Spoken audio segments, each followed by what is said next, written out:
In the Tunnel. In the tunnel. In the Tunnel. You're listening to In the Tunnel.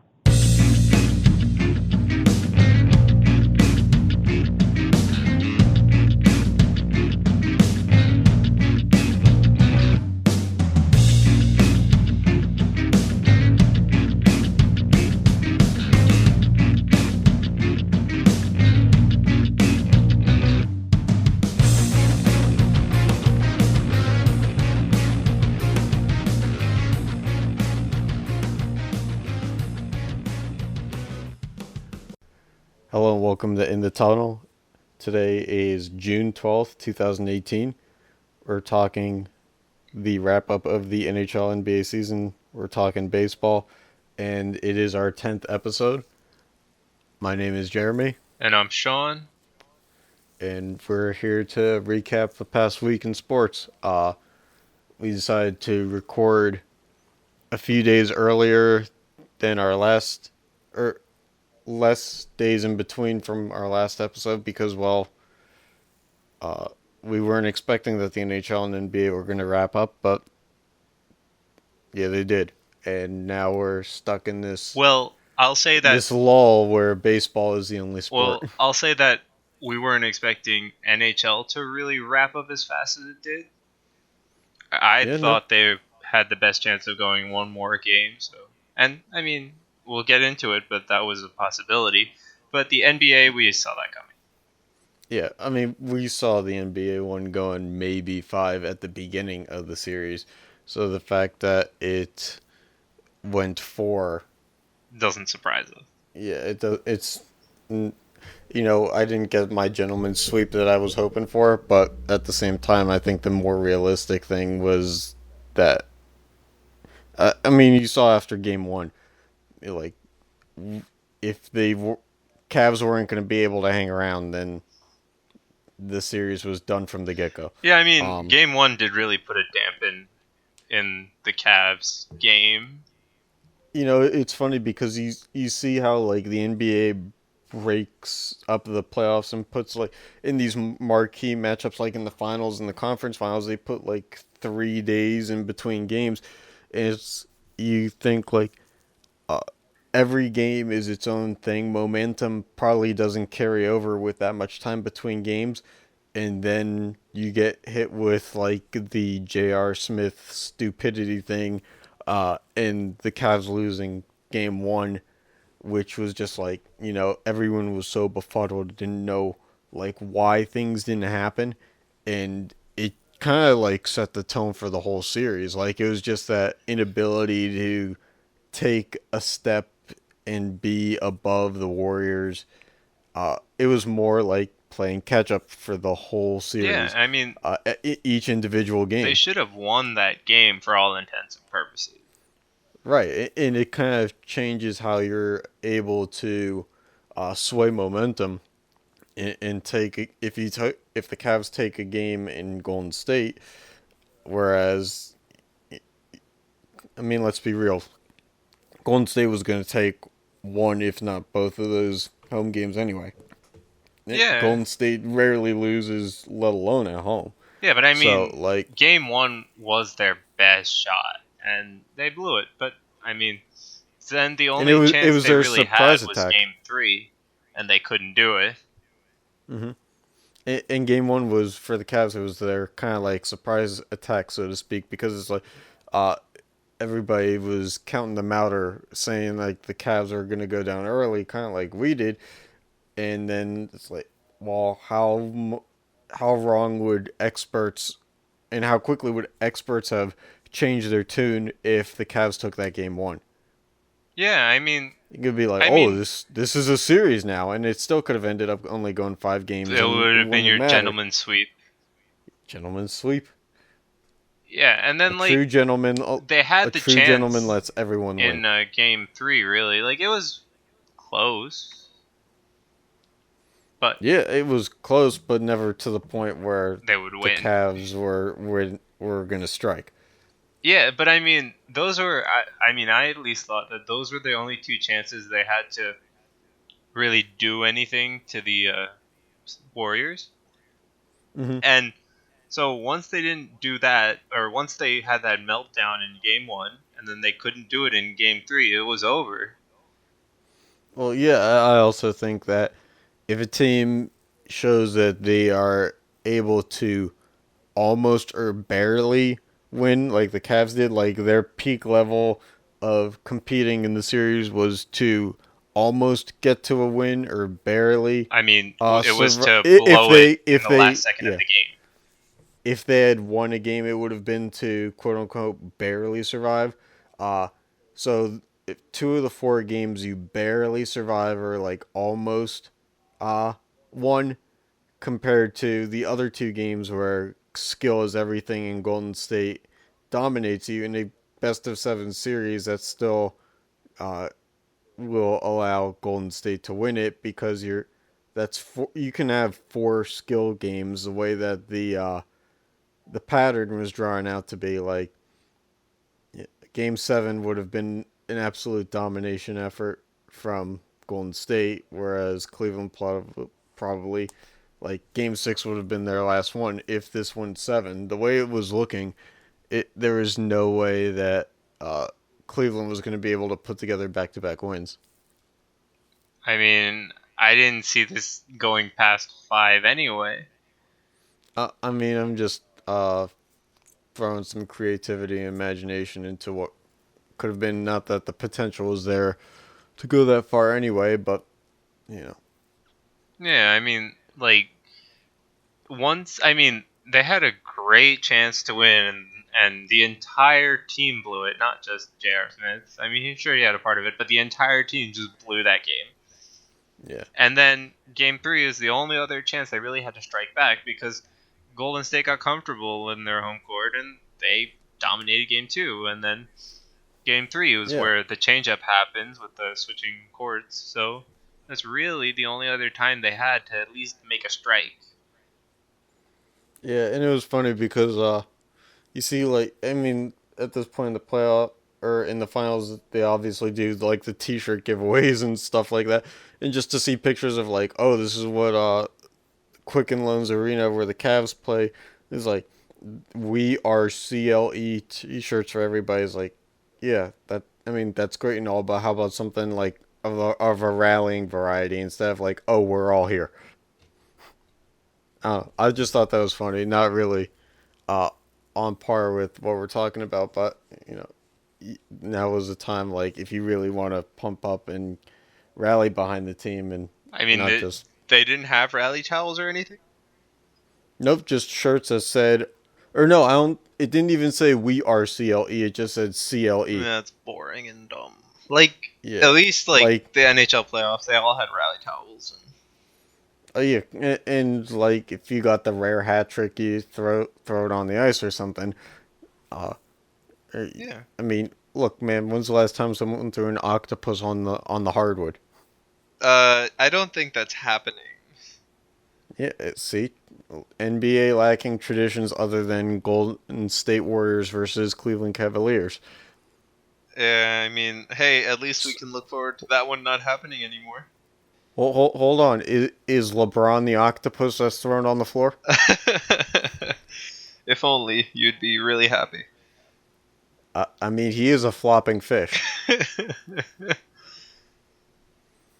Well, I mean, Yeah. but in all seriousness, we probably don't have to worry about Golden State versus Cleveland anymore. Yeah, but we still have to worry about Golden State because apparently Durant is going to resign. Yeah, I mean, that team is going to stick together. Yeah, it is. The thing that I've heard is that, um, with Curry and Thompson obviously being drafted to the team, and Durant kind of like just getting there after they've already reached the promised land of like winning a ring. It was like, the fan base is like, we really could take or leave Durant, and like the fact that Durant just like he's not he's ring chasing, but he doesn't want to go on his own and do it. Hey, I mean, go where you can win a ring, and that's with Golden State. It's you basically, True. if you want to win a ring, you got to be on Steph Curry and those guys, or with Mm-hmm. LeBron. Like, those are your two options, in my opinion, It in basketball. it is, but the weird thing is that like I don't know. I just think it's strange that the fan base isn't as much. I mean, Durant is a top five player in the NBA. The fact that the fan base doesn't like really uh, support him unquestionably is kind of weird. Um, but at the end of the day, he's the one who controls that button. But it's going to make Golden State's bench even weaker next year. There's no way that they're going to be able to keep some of their better bench guys around Yeah, but if I Durant mean, your resigns. starters are playing 30 some minutes a night anyway. That's true, but like when Golden State won their first ring a few years ago, they rolled with a deep bench and still got it done. So I thought that like that's kind of how the system in Golden State works best, is not to put certain amounts of pressure on any one player. I mean that's why the Curry and Thompson dynamic works out so well. Is like Yeah, they both the ability alleviate to pressure from each other. yeah, and then you have Draymond Green playing an outstanding defense so that those guys who are like more one-way stars or one-way players can excel in what they're really good at. And then they would like have a schlub like Andrew Bogut or David Lee in there, like guys who were like, well, why were they just on this team anyway? But it worked. And then they would have Iguodala on the bench, and they'd have like Harrison Barnes, who's now in Dallas. They had a pretty stacked bench, and they got away from it. And over those 4 Yeah, but years you're now to not now, keeping that bench anyway, like, because they're gonna look to get paid. I mean, it depends on the age of the bench. True, but I mean, aside from some of the players, like, they're pretty young, some of them. Yeah, some of them, and I think that's kind of what forced some of them to take like starting positions on other teams, which is understandable. But if you're a bench player and bench player is your peak at in your career, like you're on the back end of your career, not necessarily an older guy, but like you've kind of surpassed your peak years, then like you could probably get away with having guys just stay on the bench for 3-4 years instead of like losing guys every year. Yeah, but I mean, I don't think you're getting somewhere if your bench is full of old guys. Like, there's you do need some younger talent on your bench because you would still want to build for the future. Yeah, no, I understand that. You need some of those older bench guys to teach some of the young up and comers. But I think on a team like Golden State, the young and up and comers are like most likely to be second round picks because they're investing so much into who's in the starting five now. Yeah, There's but no way that any of those guys are going anywhere for years. still, like, if they even if they're on the bench, right, and Hmm. they're a young guy, they're gonna like they want a ring, right? What else do they need? Money. Yeah, I mean, And today's NBA, you some can get some like team is gonna pay it. yeah, or you can get like just tons of endorsement money. Yeah, but I mean, some team is gonna pay them. It doesn't really matter. Yeah, I mean they'll all go to Brooklyn, play under max deals. I mean, as probable as that is, that's not gonna happen. No, Brooklyn would be the one team that overpays for a declining bench player and be like, oh, he's gonna show these new guys the ropes when we get our first round draft pick in like 2023. Yeah, that's exactly like Brooklyn. It is, and it's a shame too. Eh.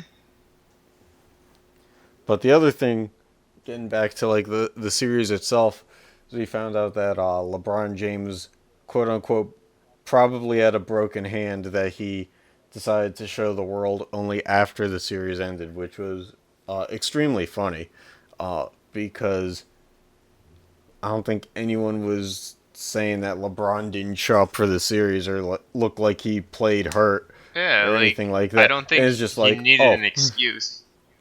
yeah, no, he carried that team, and the fact that he still needed to Think up an find an excuse. excuse, yeah, be like, oh, like what, what can I do to redeem myself in this situation? Is I have a broken hand, what guys, and here's the cast. yeah, like we didn't need you to redeem yourself. You didn't do anything wrong. And then it was like, Well, aside from game one, the but the rumor was that after game one he punched a chalkboard, yeah, that's what I heard. which is very funny because in today's tech savvy NBA that we can now see them go to like Tablets. tablets and the replay reviews and all that stuff. You still have a That chalkboard. yeah, there's still chalkboards in the locker rooms. That seems a little BS to me. And even if it was a whiteboard, it's like, come on, man. Yeah, whiteboards are a little He's- bit more acceptable because they still have those because when you're drawing up a play. But I feel like a whiteboard has more give to it. I mean, if it's mounted on the wall, I don't know. Because you're still punching a wall at that point. Okay, but I feel a chalkboard is made of more solidified material than a whiteboard. Yeah, but I mean, even if you go, like, if you punch the whiteboard, you're more likely to go through it and then into the wall anyway. So, I mean, whatever. I mean, he had a broken hand, so what? I mean, he still played fine. I mean, but if he punched a chalkboard, don't you think LeBron James is strong enough to Go like through do the enough chalkboard? damage? No, to do enough damage that like someone on like the Warriors or like in the arena's staff would have been like, oh look, take a picture of like this hole or like crack in the chalkboard in the Cleveland locker room. Yeah, I mean, that's what I would And expect. yeah, and that picture hasn't surfaced, so We'll never know. yeah, we never will. But it was really funny, and especially because he stepped to the press conference table, and he's like rolling his wrist and like moving his hand that's in a cast, which is clearly just like gauze and tape. It's not even like a real cast. He's like just making these motions. It's like, okay, so your hand probably isn't broken if you're like moving it so easily. And I just thought it was hilarious that like oh, it's probably broken. It's like there's not trainers that would have been able to tell you like, oh, like let's feel this you know, no sign of swelling that a trainer could have told you like yeah, this swollen area that's probably an indicator that it happened is just no, it's probably broken. I mean, yeah, there was not really a medical explanation. And, Yeah, I there mean, was. it's LeBron James, so you have to assume that they did something to check if he actually had a broken hand. I'm assuming that they didn't because I mean, he never comes out of the games in the finals. Well, I'm not talking about during the game, but, like, Oh yeah. after. Uh, it was really weird. And then to like play 3 more games Yeah, it makes on no a sense. quote unquote broken hand. There's no way you're playing 3 finals games on a broken hand, let alone 1. Yeah, exactly. It was just sad, to be honest with you. Like, Yeah, but I mean, people will say that he was like incredibly tough and I mean, I think he well, played fine. I don't think he needs to use broken hand yeah. as an excuse. Like, there was the one big mistake that he, along with the rest of his team, coaching staff and players included, made in the first game, and that's it. Mhm.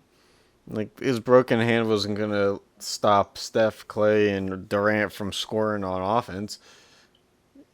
Yeah, and I mean, thus concludes the expected outcome of the NBA Finals.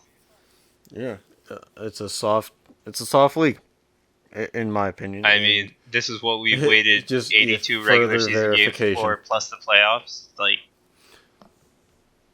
well, in the playoffs, it was like some dude on the Rockets like had like 3 molars or something like in his mouth that he had to have removed and still played. It was like, really?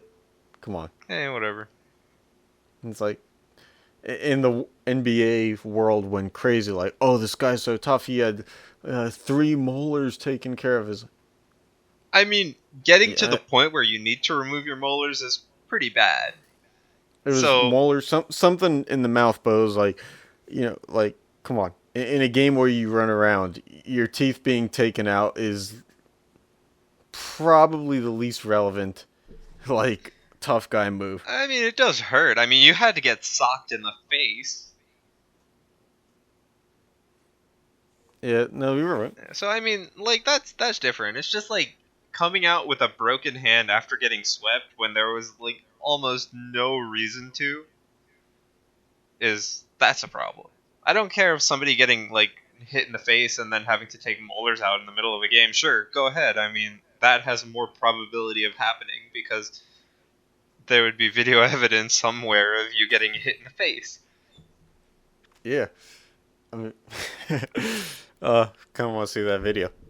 The visualization in my mind is a lot more funny than NBA fans will, would like, but Yeah, but I mean, we've been waiting 82 regular season games per team plus playoffs to get to Golden State versus Cleveland, where Golden State wins. yay. Why did we need an entire season for that? I do not know.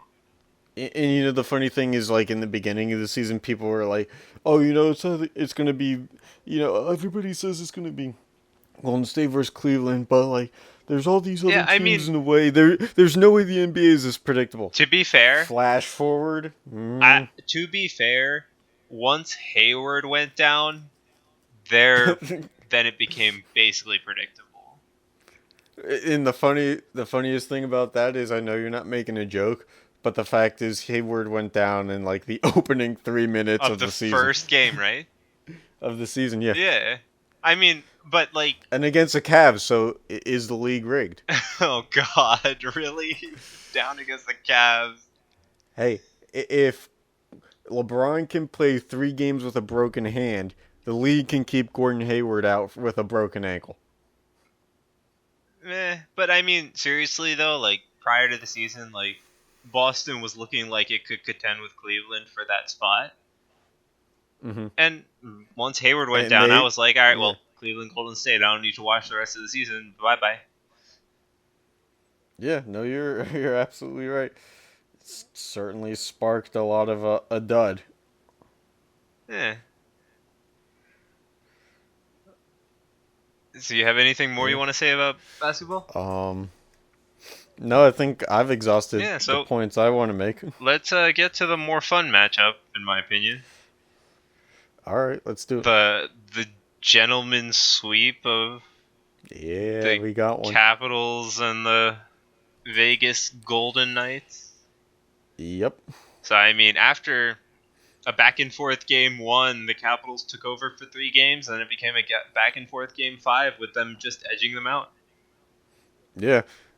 Game 5 was a lot more fun to watch than some of the other games were. If you're going to watch 2 games in that series, it's game 1 and game 5. It's game 1 and bookends. Yeah. That's what I like to call it. We get the beginning and the end. Yep. It's the bookends. Yeah, and I mean, like, Vegas looked like they had him, and then all of a sudden it just fell apart. Washington just had like one last burst. Yeah. I mean, it was looking good for Vegas. Like, I mean, they went. I'm pretty sure they were down, and then they came back. They were down 2-1. like no, it was a 1-0. They were down, and then we're up 2-1. Oh, okay. And then it was like back and forth the rest of the way. Yeah. But Vegas was converting on the power play. They had some nice passes that opened up the net and allowed for some easy goals. It looked like Vegas was playing their game, but the thing is, they didn't shut down the Capitals. Yeah. From playing their game. Yeah. But hey, I mean, I thought that was the first game and the fifth game were really good and close, and I mean, I didn't expect. I mean, I was rooting for Vegas to win. I had them going all the way, but Yeah. maintaining the level of play they did for the playoffs prior to the Stanley Cup, Hmm. that's amazing, especially for a team that was just thrown together this past offseason. Yeah. They They really had a great season. they really uh formed a bond well, and it's not all because of the events that happened in Vegas at that time. It was just the misfit kind of line or the tag that they were thrown, Yeah. and they just kind of all band together on that. Yeah, and I mean, shoes in Gerard Gallant for Coach of the Year.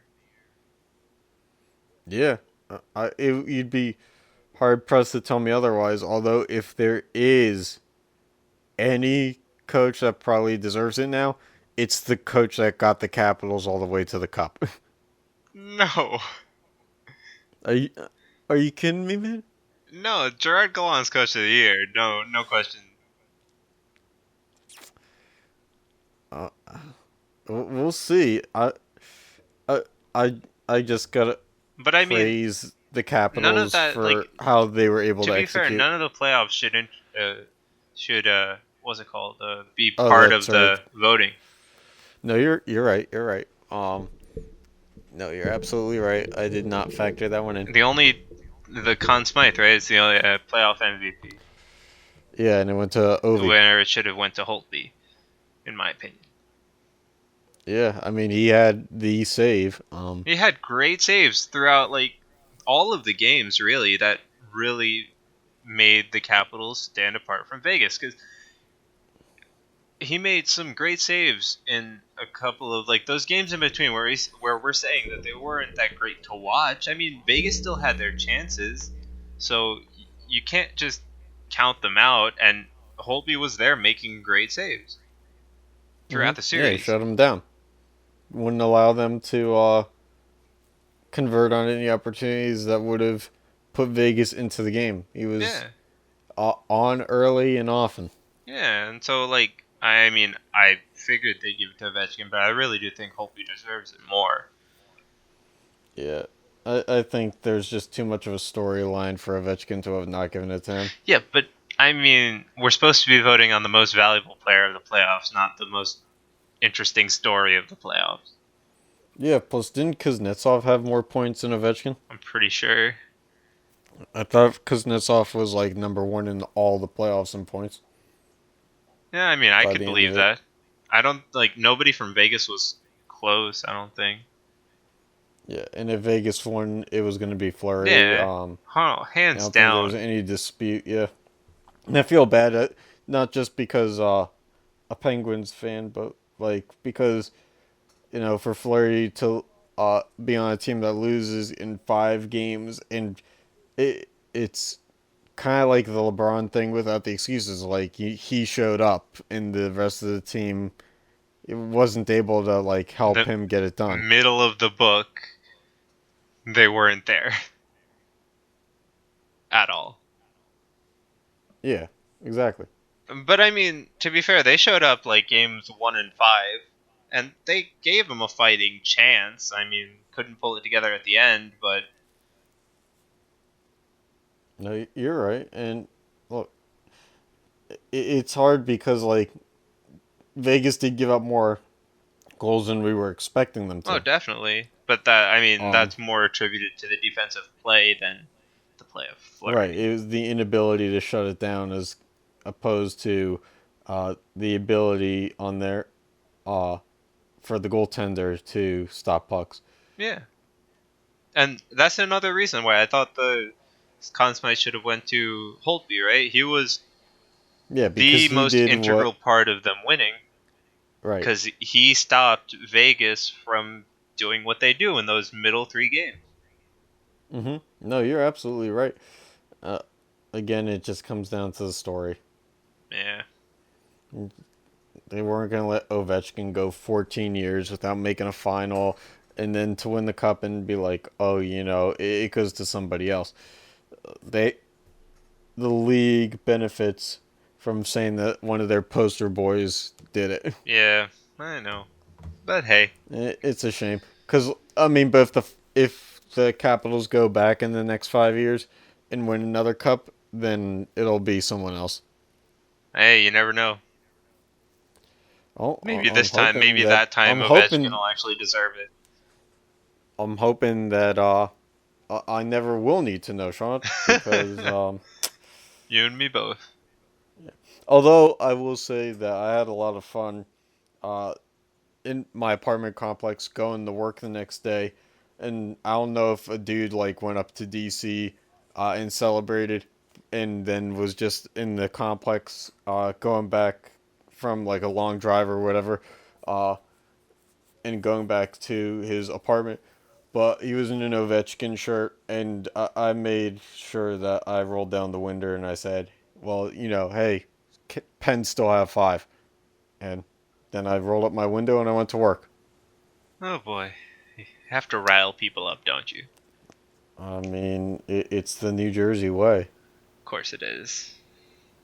Not something I'm proud of, but it is. It is roots. Oh boy. It is roots. You got to poke the bear. Of course we And do. speaking of bears, Ovechkin will not stop celebrating. Yeah, we'll see. Like, As he should. As he should. He is living it up. But he's at this. He's like drinking to the point where like he's never like fully gone to the point where he blacks out, but he's just at that fun drunk all the time. He took it to the Nationals game, took it to a water fountain, or not a water fountain, but like a fountain statue, and was just like swimming in it. Take a penny, leave a penny, and there's Ovechkin. Um, yeah, he's been going it's crazy. it's been wild, and look, 14 years of pent up energy will, I guess, Yeah, but do when's he gonna that, give the and cup to his rest of his team? I'm guessing when he's arrested for like public indecency. Oh, yeah. Do you really think Washington's gonna arrest Ovechkin for public I indecency? mean, he was swimming in a fountain, so my guess is no. So never. Um, I'd say maybe if he swims in the pool aside the Washington Monument, then maybe. But why would he like celebrate there? Why would he celebrate in a regular fountain, Sean? I don't know. I mean, go big or go home. So bring it to Russia. And I'm sure eventually he will. He's gonna bug it. He's gonna bug the Stanley Cup. And then he's gonna give Putin his championship ring. Of course he will. I mean, fucking Bob Kraft, the Patriots owner, gave his to Putin. Oh, of course he did. Yeah, so why not one more? Yeah, but hey, his team won, so he can celebrate all he wants. He can. I heard some fan say like the Capitals could win like 15 games next year, and it would all have been worth it for what happened this year. I mean, yeah, they've been waiting for a while as fans. And Yeah, the other thing is the team only like hasn't been 40 like some years. so bad. Like they weren't in a drought or anything of 20 years. Yeah, no, they came off of back-to-back President's trophies. It's not like Yeah, so they fell from grace or anything. they've been waiting for one. So hey, I mean, I can understand that.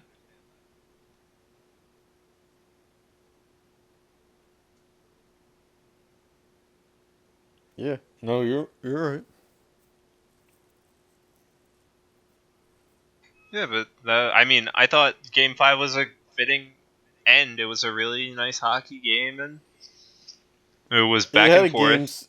It had a game seven feel. It just wasn't the game seven. Yeah, I mean, and it was really looking like it would go to Game 6. Oh yeah, for sure. So I mean, I really do like the way that this, like, even though it was only 5, and it's a Stanley Cup, you wanted to go more. The game felt like a playoff game. It felt like an intense game back and forth, and that's really all as fans that we could hope for as neutral fans. Yeah. I mean, I was hoping for closer games In the middle. in the But middle. all But I'm saying outside of is, that, it got what I was expecting. to end the season, Just in that's the less type of games. game I want. I don't want like a 4-0 Oh, yeah. sweep. Yeah, no. Which the Capitals learned from the first time that they were in the finals when they did get swept. Yeah. It's all they say that you always do better your second time there, and they built up a new team. Took them what? Changed the jerseys, changed the Took them logo, what, like changed the 15, coaches, 16 GMs. years? 20 some years. 20 some? Yeah. Oh yeah. I mean, if you got Yager, or was I wonder if Yager was on that first team. But wasn't he Capitals team drafted that by made- the Penguins? I mean, the Capitals. Or no, it wasn't 20 some years. The Capitals made it like 2000 to the Yeah, final. 18 years.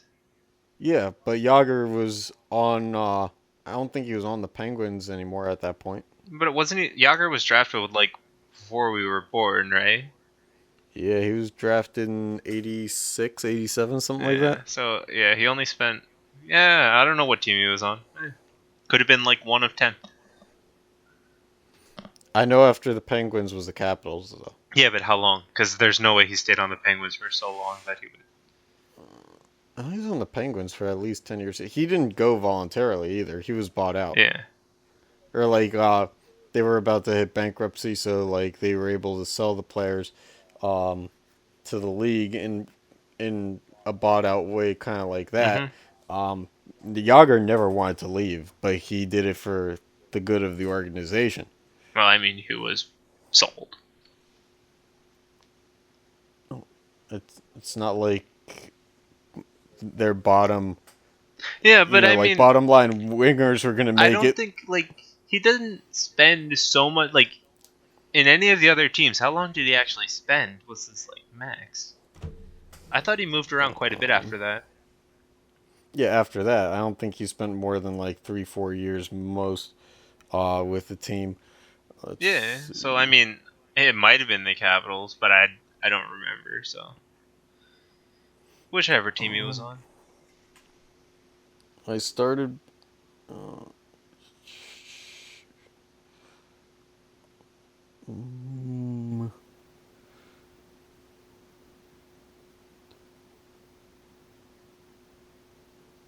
No. 11 seasons with the Penguins, Penguins up okay. till 01. Then 3 years with the Capitals, 01, 02, 03. So and right 04. after they got to the Yeah. yeah. That's, And then 1, 2, 3, 4 years with the Rangers. 1 year with the Flyers. 1 with the Stars. 1 with the Bruins. 1 with the 2 with the Devils. Yep. 3 with the Panthers. Yep. And a few in like 20 games with the Flames. And then in between that, he had time in Russia and etc. Right, KHL stuff like that. Yeah. So I mean, it's just after. So Yager watch, man. Yager watch. It could come back. Oh boy. You can't rule it out. The dude is just. Didn't he get He's like the severely undead. injured in the Czech Republic or think something? that's- It'd probably be easy to convince me that it happened. I don't really pay attention to what goes on in the hockey leagues overseas yet. Yeah, but I mean, it's Yager, so the one hockey player we will hear about overseas is him. So. Yeah, I mean, and Kovalchuk. Yeah, but I mean, he's trying to come back, so it won't be overseas. Yeah. Anyway, anything else you want to talk about in terms of hockey? No, I mean, again, like I said, I thought it was a fitting end. The last game was fitting for a finals game, and that's all I could ask for. Yep. And now we get to baseball. Yep. So this week we go NL Central and AL Central. Took some screen grabs this morning. Indians atop the AL Central. 5-game lead with the Tigers, Twins, within 6 games of first place. Then you have the White Sox and the Royals rounding out the bottom. Yep. So, I mean, it's pretty predictable in terms of who's on top, but in terms of performance and consistency, Cleveland is having a down year. Definitely. Their team ERA last year was 3.3 or yeah 3.30 ERA, led the whole MLB. Uh, Year before that, when they had made their run to the World Series and bought pieces at the deadline to get better, they had a 3.84. This year it's a 4.13. They're, I think, 17th in baseball in team Can we ERA, also which just is mention how they're the only team over 500 in their division? yeah, that's not good, especially because the Tigers are supposedly in a rebuild. Yeah, but I mean, So still, that like, speaks how to do you where this have division four is. teams under 500? Like, and they're not just like barely under 500. Like, the Tigers are 5 games under 500. Twins are 6, and then the other two teams are just out of there. Yeah, no, you're absolutely right, and it's weird because like the Twins are supposed to be one of those teams that like, uh, was on the upswing and like they made the wild card game last year and they have the pieces like Dozier and Byron Buxton to build around, and like they just can't quite put it into drive and really make some spurt up in the standings. They're just like a mid-level team. Yeah, and I mean, none of the teams in that division are really showing that they could be a playoff contender. Well, the thing is that the Tigers have the payroll and have shown that they'll spend a lot of money for pieces to be a contender, and now they're this devoted to this rebuild. It makes me curious as to like if they're still in this spot around trade deadline time, what they do. Because if it is a rebuilding year, they may just ride it out completely. But if they think that like they can make the playoffs, even though they probably don't have the team to go far in the playoffs, if they'll try to buy No, in. I don't think they're buying it at all. I think they just ride it out, no matter what. Yeah, it's just tough because he only has so many years of Miguel Cabrera on the top of his game left, Yeah, but and like even now he's on a decline. also, like, you gotta look, and I think this division, you have one team coming from it into the playoffs, right? Yeah, unless someone surprises us. No. Uh, I don't think so. I'm not going to rule out the Twins just yet because Eh. there's still a long way to go, and they did make the wild card game last year. They haven't shown signs of like completely deteriorating. They've just been They've pretty been pretty abysmal. yeah, they've been stuck in neutral. Yeah, but I mean, sure, if the Twins can somehow pick it up, sure, but I still, like, right now, the Indians are at the top with a 540 winning percentage. Right? That's like crap. Yeah. To No, be at the you're right. top of your division with a barely over 500, you're what? 5 games over? Yeah. Not great. Not great. I mean, But like if the I Twins. feel like the AL Central has been like this for like 5+ years now. Is just like it's first place and then the rest. Yeah, but I mean, if the Twins want to even, like, contend, they gotta start to pick it up, right? Because, what, they're 5.5 games back? So, I mean, they have to at least keep up with the Indians Yeah, and no, the you're Tigers. absolutely right. No, you're right. I And don't know. I mean, sure, there's still what, like 90 games left in the season for most of these teams, 90 some. Mm-hmm. Yeah, But I mean, I'm just gonna agree with you. they're we're getting closer and closer to like All Star Yeah, because we're almost less at than the a month halfway away. point of the season. Yeah, less than a month away. So this is when you really have to show that you can be a contender by winning the important games around now, because if you just start to pick it up after the All-Star break, it's probably not going to be enough. Yeah. Like, you need to show some semblance of getting better right now so that you can ride something out of the All-Star break. Yeah, and some teams, they get a little kick in the pants boost from if the front office will acquire assets at the deadline to kind of like be like, oh, we're behind you here, like make a push. But for the most part, this is that you need that push before then to kind of sway for that second push to happen. Yeah, you need to show the front office that you're willing to go the extra mile, so they are willing to go the extra mile. Yeah, everybody's got to scratch each other's backs. Sure, we can use that analogy. I mean, I'm not trying to make a joke here. That's literally what it is. If the players don't make the front office look good, then the front office sells off the players. Yeah, I agree. But I'm a little disappointed in how small the window was for the Royals. Like, they went from World Series champs to literally like, double the amount of losses. Yeah, because like that next year after they won the World Series was like, what's wrong with the Royals? And now it's just like, just completely in the garbage. They literally have twice the amount of losses they do win. Yeah. I mean, that's just math. At 22 and 44, you've doubled your losses. Yep. I mean, so yeah.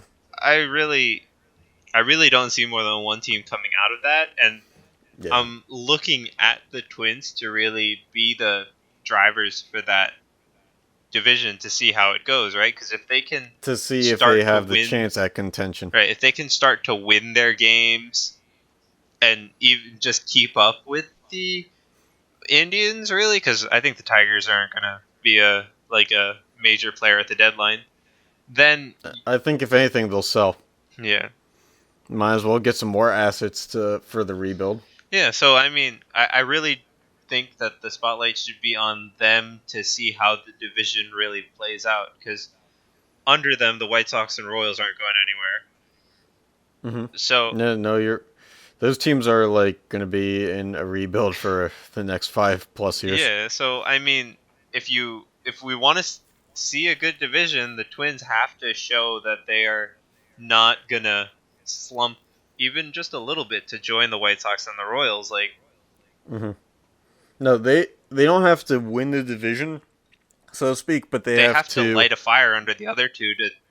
Right, they have to chase and be like within striking distance, and when I say striking distance, I mean like at most a game and a half out. Yeah, but I mean they have to light a fire under the Indians and Tigers to like win their non-division games, right? To keep up, because if at the end of the year you see a 540 win percentage at the top, you're like already only one team's making it from here. Yeah, and so. It's really so far on the Twins to light fires under the other two teams. Get them to win their non-division game. Yeah, but first they have to light a fire under themselves. Well, yeah, but I mean, if that doesn't happen, then we're not talking about this. Right. We're just assuming that it can't happen. Yeah. And instead, I'm just saying, like, it like you said, it's if not one, then the other. Yeah. And then, because if they don't, then that division is basically over, with the only team making it being the Indians, most likely. Mm-hmm. Yeah, and I think there's a very real chance it'll be the end result. But I mean, even if still too much time to tell, that is still possibly the end result, even if the Twins do manage to light a fire under the other two teams' asses. Yeah, it still might not be enough. It might not be enough, but I mean, it will be a good division to keep track of, because then you'll actually have fighting for that spot. But keep in mind, again, this one of these teams has to play either the Yankees or Red Sox for the wild card game. Yeah, so we'll see. And again, we don't know if they'll all be for naught. Yeah, if they don't really light that, if they really don't just get their stuff together, they're not even fighting for a wild card. Yeah, so they need to light a fire under themselves, under the teams in front of them, and lastly in the Yankees Stadium or Fenway Park. Or both. Because just take them both out. No more powerhouses. Yeah. All right, so then got the NL Central. We got the Brewers in first place. Cubs half game out. Cardinals 3 games out. Pirates 7 games out at 32 and 33, and then the Reds are Just done. yeah, they're basement dwelling. Yeah. But I mean, I really do like this. See, this is a good division right now, and it'll probably be for a while Mm-hmm. because the top 3 teams are going to constantly be fighting right now. And then the Pirates, I mean, I don't think they're going to be fighting for a playoff spot, but I think they Nope. can make some type of impact because they're not really out of it yet. They're gonna be playing September. Spoiler. Yeah, and Mark it I down. mean, that I think they've done pretty good at that for a while. I'm telling you, man, when the roster expands back to 40 players and that bench is deeper, and they don't have to worry about having an extra year of control on some like guy who's in Double A right Yeah. now. That's when they're going to be the most dangerous because they literally have nothing to lose. Yeah, but I mean, I think they're going to do well at that, and even right now they're not like completely out of it, but they're not going to be a playoff team, but they're going to ruin 1 or 2 of those teams' chances.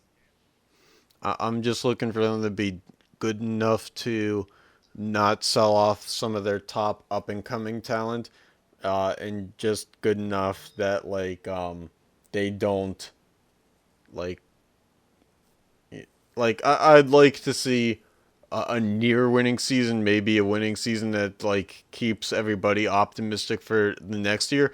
But at the same time, when they traded away McCutcheon in the offseason, I was like, okay, this is going to be the start of another like 15-year wait. All right, and I mean, I'm pretty sure I brought this up before, but what did you expect? I didn't think they'd keep McCutcheon as much as they probably should have.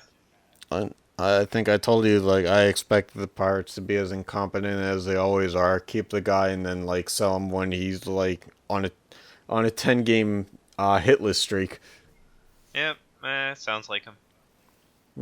It's the Pirate way, but they'll never fire the GM. Yeah. Or the ownership that like does not care about the product on the field. Yep. But hey, Make sure that they have their fireworks every Friday so that when you don't show up, you can see them from across all the bridges. Fucking losers. But hey, as much as they're not gonna be in the conversation for a long time until we get to being Nope. September Yep. spoiler. Yep, September spoiler. Mark it down. That's when the season starts. If you're a Pirates fan. Yeah, and the rest And of the division it ends is about 2 really weeks tight later. right now, and it's looking like it could be this way for at least going into the All-Star break. You're gonna see probably they are not gonna separate too much. Yeah, well, the Brewers they had kind of like the same start, but but they had more losses. Like they were above 500 around this time last year, but it was more closer to 500, and then it kind of fell apart just enough for them to miss the playoffs. And you had the Cubs and I think the Cardinals. I could be wrong. I just am. It's like one of those automatic things that the Cardinals will find a way in. So the Brewers, this is like their second chance at cracking the code, and they're doing it pretty well.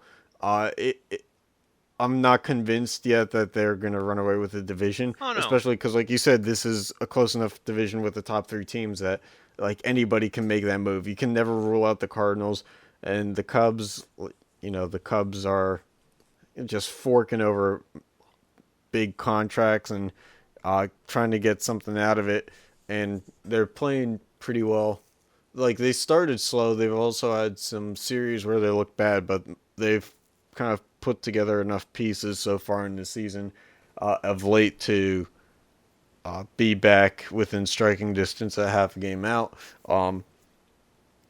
They're capable of going on a big run. I don't know if the Brewers are this capable of going on a huge tear in the second half of the year, whereas the Cubs, I feel, are. Yeah, I mean, they're built for that. I think that the Brewers really need to make their splash now because I think they can glide through the rest of the season after the All-Star break. But aside from maybe a small surge after the All-Star break, I don't think they're going to make their splash then.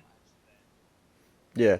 They need a really strong first half to give them a little bit of wiggle room to kind of like have a minor slump. Yeah, like glide in the second half through the rest of the season. And still bounce back. Yeah. Because you don't want to slump in late August, early September, and then you're like 5 games out when the regular season comes to an end. Mm-hmm. If you're gonna strike now and then give yourself a chance to slump like mid-July, late July, and then rebound, then you have enough gears turning when it's playoff time, and you'll be in the race at more likely than not. Definitely. But I mean, And this is a division where you probably will have 2 playoff teams. yeah, I can see it, especially because It would be crazy if the Cubs were in the wild card game though. Just looking at the standings now is like, look at what the Cubs have done and like the team that they have, and for them to be in the wild card. Yeah, but the team that I'm gonna say, I think the Brewers can I don't think they're gonna sustain this really. So I think they're the one that's easier knocked out of the 3 than the other 2. Yeah, I think the Brewers is going to take multiple attempts to sustain a truly successful season, but they're improving. Yeah. And it kind of has me curious as to how long their window of success will be once they reach it. Yeah. Because I think a lot of their guys are in their prime already. Yeah, but I mean, through 65 games, this is nothing to sneeze at. They're doing really well. Yeah, they are. No, I'm not dismissing anything. I'm just curious. Yeah.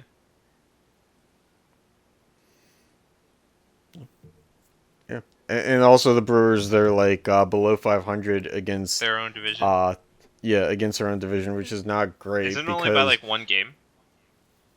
2 games, but still, it's not great. Yeah. Because when it comes down to later months of the season, you have to have those wins. Yeah, definitely.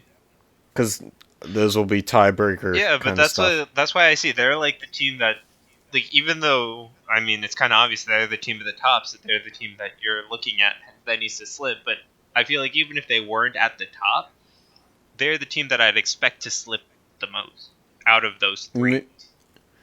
I mean, look at the Cubs, 8-2 in their last 10. The Brewers 4-6. They may be slipping as we speak. Yeah, we'll see. They're just in a good spot right now. Yeah, we'll see. Yeah, but that's all I have. I mean, it's good to look at a solid division, so to speak. Yeah, that has some contention to it. Yeah, and I feel talk more about the Cardinals, but it's just every year that there's a 70% chance that they're gonna make the playoffs, and then by late August it'll be they're gonna make the playoffs. It's just what they do. Yeah, but it'll be good because this division has 4 teams that we probably continue talking about because I mean the Pirates are gonna come back. We're gonna rekindle September. Talking about them a little bit before September rolls around. So. We'll see how depressed I am when we get to that one again. I mean, you've been a Pirates fan for 20-some years, I think. Oh, I mean, the level of depression is not really being depressed as much as it is expecting just not paying attention to it. No, just not paying attention to it as much anymore. Be oh, they lost. What else is new? Yeah, so you expect the outcome. I'll still check the scoreboard. I'll still look at a few home run highlights, but it's I'm looking at the player that they just called up, Austin Meadows, their outfielder, being is this guy going to be a good player for the future, and not really care about the score. Is this guy going to be a good selling for the future? Yeah, in 5 years, he might just get dealt to the Mets. I don't think that one's a little out there. I mean, we trade to the Mets a lot. Yeah. That and Houston, for some reason, Pirates and Houston are big time trade buddies. Hey, They Must send be the us GM. Wandy Rodriguez. We send them Garrett Cole. Yeah, it must be the GM. Morons. Well, no. Houston's GM got a ring. But I mean, your GMs must be buddy. Oh, and the Red Sox. We trade with the Red Sox, but never get the players that the Red Sox like paying big money to. And the Yankees for some reason. It's like, You trade with every team, dude. I mean, we got Cervelli and AJ Burnett from the Yankees. Like, those are our two biggest acquisitions ever. Oh, and Ivan Nova. Yeah. Yep. That's what we're looking at now. Yeah. So, anything else, Dad? Yeah, nope. That's all I got for now. Yeah, me too. So. All right. Well, we'll catch you guys next week. Talk West Coast baseball. We'll figure out something else to talk about too, I guess. Yeah, we're gonna have to. Wonder what surfing is like. How do you score that stuff anyway? A bunch of non-biased judges looking at somebody ride a wave. Can we just play like YouTube clips, like the audio to them? Just like instant replay audio clips of like Jim Nance or Chris Collinsworth from NFL games, like being, oh, you see here, and it's like, no, it's a podcast. We'll figure something out for next week. All right. Well, catch you guys later.